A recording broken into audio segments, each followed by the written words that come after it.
আসসালামু আলাইকুম। রমজান মোবারক। আশা করি সবাই খুব ভালো আছেন।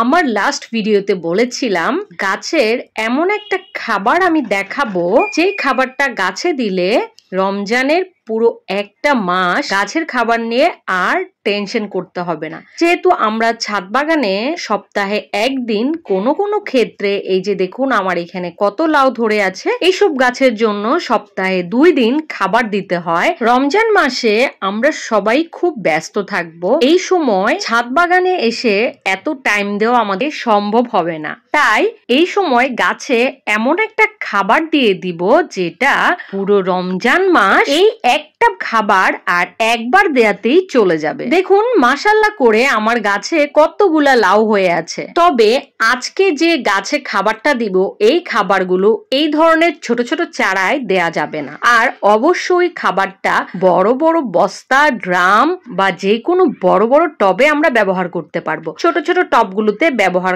না করাই ভালো। এই ধরনের ছোট ছোট চারা গাছে এই খাবারটা দেয়াতে চারা গাছগুলোর শেকড় পচে যেতে পারে, তাতে চারা গাছগুলো মারা যাওয়ার সম্ভাবনা থাকবে। এই খাবারটা কিছুটা বড় চারা, যেমন এই যে একটা চারা, এটা কিন্তু অনেকটা বড় হয়ে গিয়েছে, এর শেকড়টা অনেকটা স্ট্রং আছে।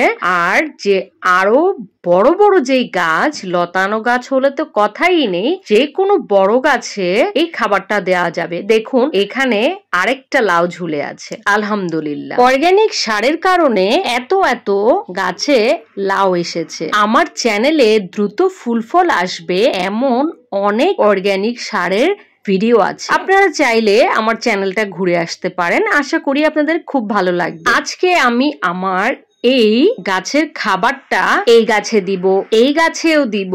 এখানে ছোট চারা আছে, তবে এগুলো অনেকটা বয়স হয়েছে, এখানে দিলে সমস্যা হবে না। যতগুলো বড় টব আছে আর বড় গাছ আছে বা মোটামুটি বড় হয়েছে এমন গাছ আছে, সবগুলো গাছে আজকে আমি এই খাবারটা দিয়ে দিব।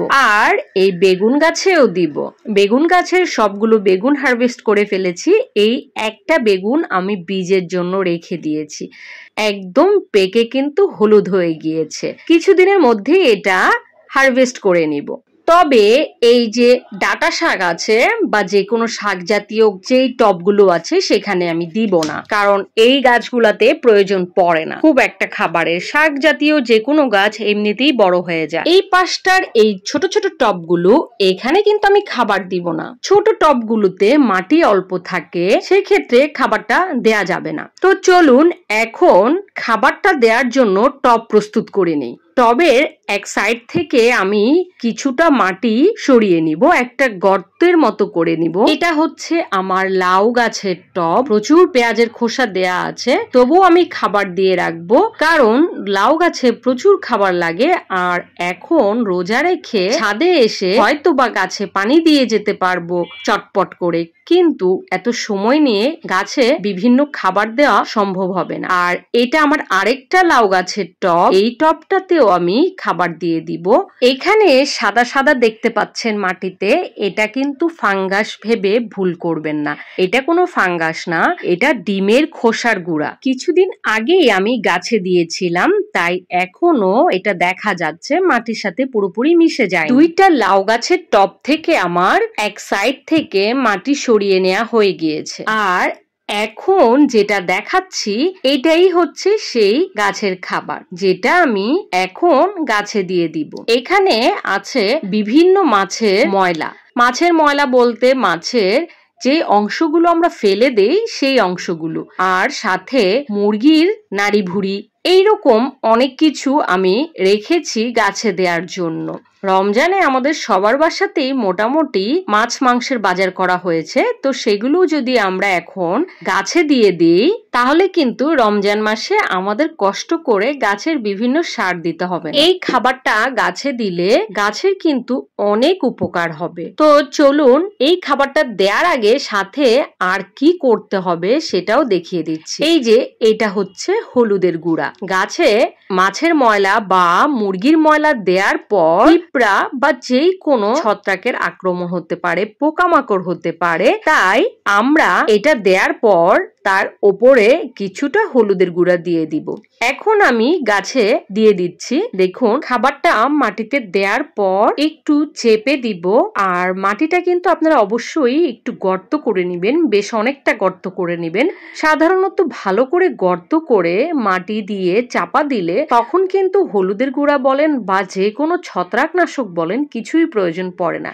মাটির সেই ক্ষমতা আছে এটাকে পচিয়ে ফেলার। আর বড় বড় গাছগুলো কিন্তু এখান থেকে তার প্রয়োজনীয় পুষ্টি নিয়ে নিতে পারে। আমি পাশের টবেও দিয়ে দিচ্ছি। এইটা হচ্ছে আমার 2টা লাউ গাছের টব। আমি আজকে এই 2টা গাছের টবেই দেখিয়ে দিচ্ছি, বাকিগুলো আমি অফ ক্যামেরায় দিয়ে দিব। দেখুন এখানে 2টা টবেই কিন্তু মাছের ময়লা দেয়া হয়ে গিয়েছে। এখন আমি এর ওপর হলুদের গুঁড়া দিয়ে দিব। এই যে তার ওপর আমি একটু করে হলুদের গুঁড়া দিয়ে দিচ্ছি। চাইলে আপনাদের কাছে ছত্রাকনাশক থাকলে আপনারা ছত্রাকনাশকও দিতে পারেন। আমার কাছে যদিও ছত্রাকনাশক আছে কিন্তু সবার কাছে থাকবে না, তাই আমি সেই চিন্তা করে হলুদের গুঁড়াটা দিয়ে দেখিয়ে দিচ্ছি। পাশের টবেও এখন দিয়ে দিব। এই যে এখানেও কিছুটা হলুদের গুঁড়া দিয়ে দিচ্ছি। এইভাবে হলুদের গুঁড়া দিয়ে দিলে পিঁপড়ে বা যে কোনো পোকার কোনো আক্রমণ হওয়ার সম্ভাবনা থাকবে না। দেয়া হয়ে গেলে এখন আমি ভালো করে মাটি চাপা দিয়ে দিব। আর মাটিটা যখন ওপর থেকে দিবেন একটু চেপে দিবেন। এইভাবে একটু চেপে দিলে তখন ভিতরে কোনো বাতাস বা পোকামাকড় পিঁপড়ে যেতে পারবে না। 7 দিনের ভিতর ডিকম্পোস্ট হয়ে গাছ তার প্রয়োজনীয় খাবার এখান থেকে পেয়ে যাবে। আর দীর্ঘদিন এখান থেকে গাছ বারবার খাবার গ্রহণ করতে পারবে। এই টবটাও আমি ভালো মতো মাটি দিয়ে ঢেকে দিব। ওপরটায় বেশি করে মাটি দিয়ে চেপে দিলে ভিতরে অক্সিজেন যেতে পারবে না, ফলে খুব তাড়াতাড়ি ডিকম্পোস্ট হয়ে গাছ এখান থেকে প্রয়োজনীয় পুষ্টি চাহিদা মেটাতে পারবে। আপনারা চাইলে এই রমজান মাসে এই খাবারটা গাছে দিয়ে দেখতে পারেন, আশা করি উপকার পাবেন। আমার 2টা লাউ গাছের টবে দেয়া হয়ে গেছে। এখন আমি দেখিয়ে দিচ্ছি আর কোন কোন গাছে আমি দিব আর কোন কোন গাছে দিব না। যেমন ধরুন এই গাছে এখানে কিন্তু অনেক মাটি আছে কিন্তু গাছটা খুব ছোট, তাই আমি এখানে দিব না। আবার এই গাছগুলো কিন্তু অনেকটাই বড়, খুব বড় না হলেও কিছুটা বড়। এই খাবারটা এই গাছগুলো গ্রহণ করতে পারবে। তাই যেহেতু টবগুলো বড় আমি এখানেও দিয়ে দিব। এই 2টা গাছেই কিন্তু আমি দিয়ে দিব। ভিডিওতে দেখাবো না, তাতে ভিডিওটা অনেক বড় হয়ে যাবে। দেখানোর জন্য আমি 2টা গাছে দিয়ে দিয়েছি, 2টা লাউ গাছে। এই নিয়মে আপনারা যে কোনো গাছে দিতে পারবেন। আশা করছি আমার আজকের ভিডিও আপনাদের সবার কাছে ভালো লাগবে। আর ভালো লাগলে অবশ্যই একটা লাইক দিয়ে দিবেন, চ্যানেলটা সাবস্ক্রাইব করে দিবেন। আজকে এখানেই বিদায় নিচ্ছি। সবাই ভালো থাকবেন, সুস্থ থাকবেন, বেশি বেশি ইবাদত করবেন। আল্লাহ হাফেজ।